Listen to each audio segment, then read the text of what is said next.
At dahil cheat day natin ngayon, nakaready na yung ating mga kasangkapan na lulutuin sa ating chop suey. Let's go! Andito yung carrots, sayote, bagu beans, nilagang pugo, at yung celery natin dyan, bell pepper, at yung cauliflower, repolyo, bawang, sibuyas, at yung atay ng manok, at yung flour. Syempre, yung mantika, paminta, at oyster sauce. Igigisa na natin ngayon yung bawang, sibuyas. Sunod, ilagay na natin yung atay ng manok at balunan. Hahalu-haluin lang natin yan. Yan, pag medyo brown na yan, pwede na yan. Ilalagay na natin yung oyster sauce natin, mamasita, syempre. Mag-add na rin tayo ng Knorr liquid seasoning, pampasarap yan.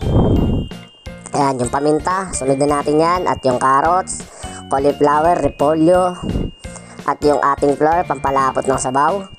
At yung sayote, at yung bagu beans, at yung celery, syempre bell pepper.